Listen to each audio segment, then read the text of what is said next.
Hello everyone, welcome to online classes on building structures 4. In today's session we are going to learn about column bases. So let us start with introduction. The purpose of column base is to distribute the load of a column on a greater area so that the bearing pressure on a concrete on which the steel column stands does not exceed it.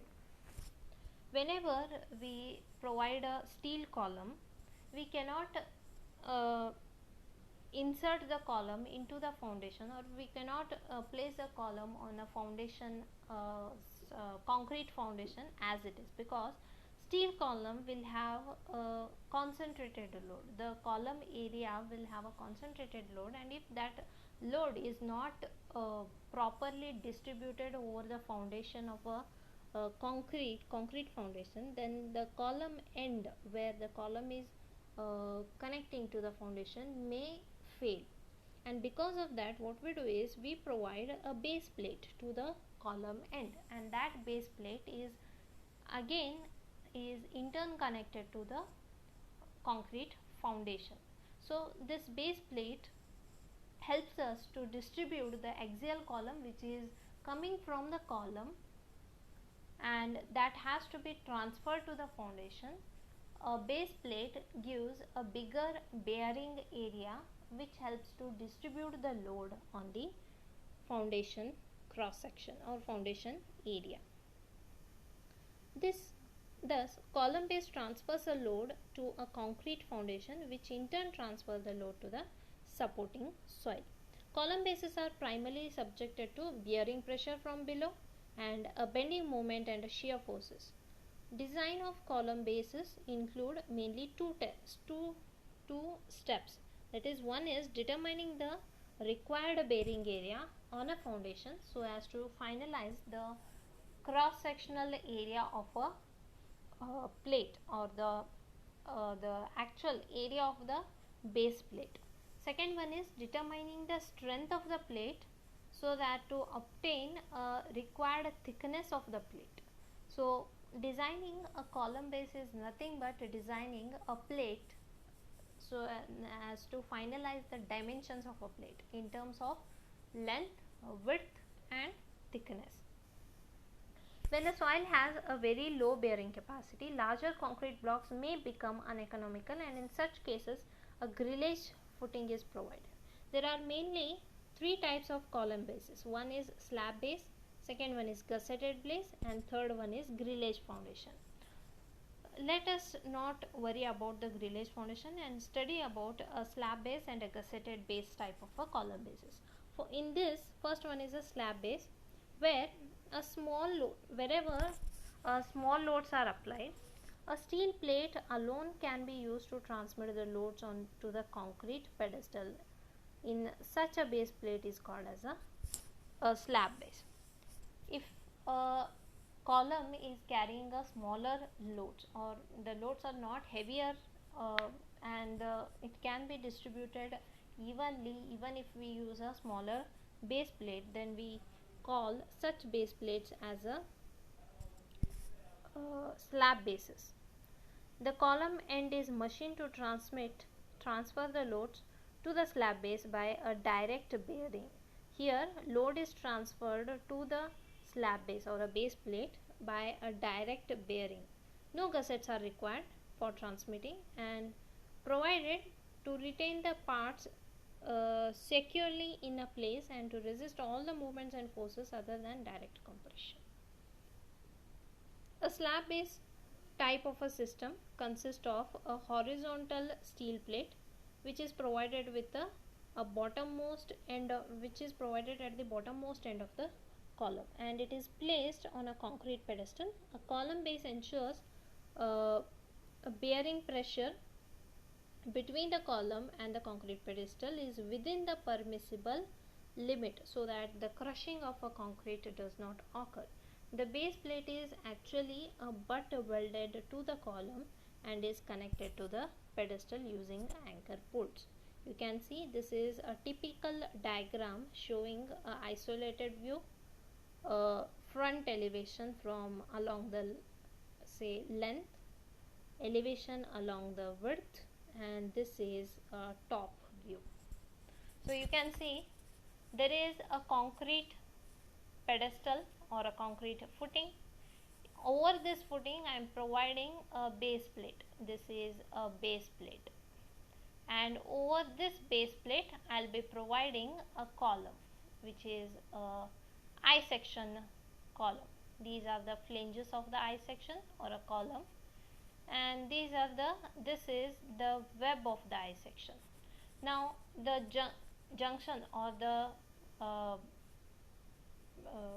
what you can say connection between base plate and a column, I can provide a connection by providing a flange cleat angle. This is the cleat angle which is used for connecting a flange with a base plate. So I call it as a flange cleat angle. Here on the other side also I'll be having a flange cleat angle. And not only these two, I can also connect at the web with a base plate, and this is called as a web cleat angle. Now it may happen that this I section may not have the capacity to distribute the load directly to the base, so I can also provide an additional plate which will help me to connect the flanges with the cleat angles with a larger thickness. So these plates which are provided along the flange of the column are called as a cover plate. So I am providing a bolted connection all over the cover plate and the cleat angle. These will also have a restricted length, not as long as a column length, but just a little restricted length. Then this base plate is connected to the concrete foundation by providing a anchor bolt, or we also call it as a holding down bolt or a rag bolt, which are slightly higher in dimension than these normal bolts. And this is how a slab base look like. So when you look it from the front side, you can see these are the anchor bolts. This is the column foundation or a footing, concrete foundation. Above this there is a base plate. You can see a very thin base plate here over here, and this base plate is connected with the foundation by a anchor bolt or a held down bolt. You can see the configuration of a bolt here. This width or the configuration of a bolt helps to hold down the base plate with the concrete foundation. And here you can see a thickness of the flange on this side as well as on this side. Not only the thickness of a flange, but there is a thickness of a cover plate also. This is a cover plate on this side as well as on the other side. And I am providing a flange cleat angle, which are L angles, L shaped angles, and here also. Then a web cleat angle. Web cleat angle I can see from the front side. So if you look it from the other side, that is say along depth of the along the width of the